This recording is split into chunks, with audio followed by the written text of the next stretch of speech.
3 alien sisters were born barren, left beneath a frozen drift until a human uncovered them. The storm was unlike anything Daniel had endured in the Arctic wilds. He had come north seeking silence, solace, and perhaps answers to questions that had haunted him for years. But as the gale screamed and the snow hammered against his coat, survival became his only focus. Every step was a struggle against drifts threatening to consume him whole. Then, within the whiteout, he heard it.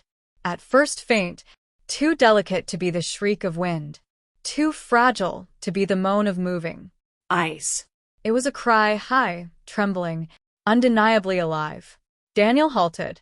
The sound repeated, muffled, as if buried deep below. Compelled, he dropped to his knees, digging through the snow with gloved hands. His fingers struck something. Unyielding metal. A curved shell, half entombed. Its surface etched with patterns that shimmered despite the storm's fury. Daniel pulled it open. A faint glow spilled out, warm against the bitter air. Inside, 3 figures lay curled, like children in a cradle. Not human. Their skin shone pale silver, faintly luminescent. Their hair, long and flowing, looked spun from glass, tipped with faint blue light. Their eyes fluttered open, vast pools of violet, brimming with fear and yearning. "Please," one whispered in broken English, her voice fragile as a bird's wing. "Don't abandon us." Daniel's breath caught. "They're alive." He lifted the smallest first, her body, quaking with weakness, then carried the others. They clung to him as he trudged toward his cabin a mile away. The storm roared, but he pressed on. Something in their desperate eyes had anchored itself in his heart. Inside, the sisters gathered near the fire, wrapped in every blanket he owned. Their bodies seemed to absorb warmth, glowing brighter each minute. "I am Lyra," the eldest said, her voice steadying. She motioned to the others. "These are Celine and Nara. We are the last."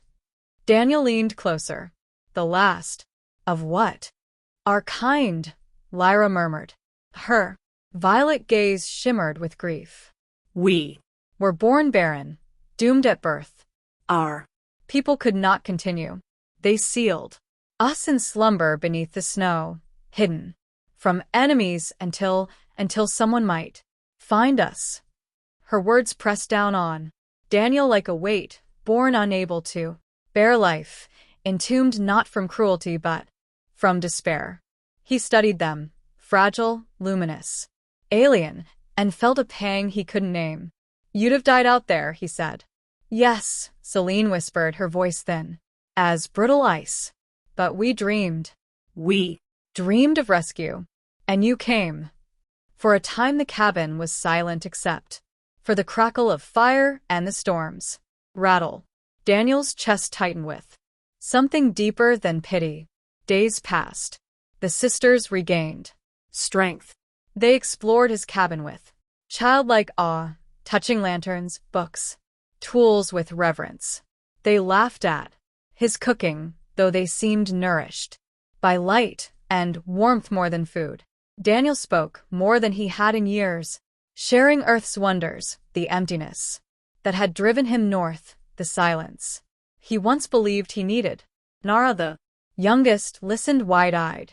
"Your loneliness is like ours," she said one night, trembling but sure. "Different, but the same. You carry emptiness too." Her words cut him open. He had lost his family long ago, had buried himself in solitude to numb the pain.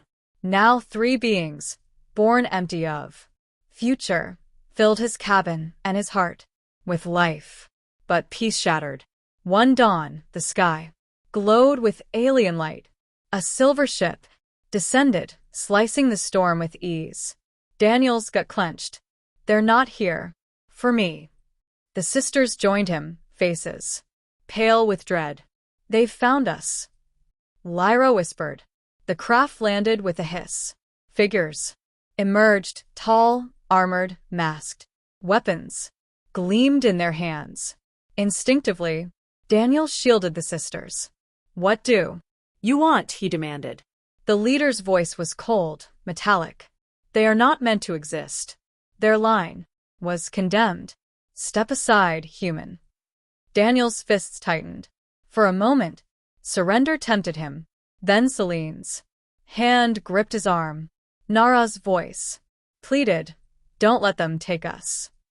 Something inside him steeled. No, he said firmly. You buried them. I freed them. They're mine now. The soldiers raised weapons. The storm howled like the earth itself resisted. Daniel braced to fight, even to die. But Lyra stepped forward, her eyes burning violet fire. Her sisters joined her, their bodies glowing brighter, fed by the storm itself. Light erupted from their hands, searing, blinding. The intruders staggered, fled, retreating to their ship. The vessel lifted, vanishing into snow-choked sky.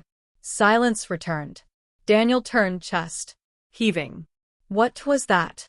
Lyra's glow dimmed, leaving sorrow in her eyes. A gift of our people. A power. Forbidden. But for you, we'd burn the stars. That night the storm calmed. Stars spread across the heavens like scattered gems. By the fire, the sisters rested, their heads against his shoulders. For the first time in years, his cabin no longer felt like a tomb. You saved us, Celine whispered. Daniel shook his head. No, you saved me. Lyra smiled faintly. Perhaps we saved each other.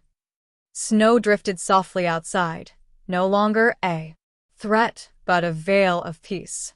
For Daniel and the three sisters once buried with no future, a new beginning had emerged, not written in bloodlines or birth, but in choice, in love, and in the miracle of being found. The night stretched long, none wishing to sleep. The sisters' glow painted the walls in shimmering hues. The cabin no longer felt like exile, but sanctuary. For years, Daniel believed silence was his only companion.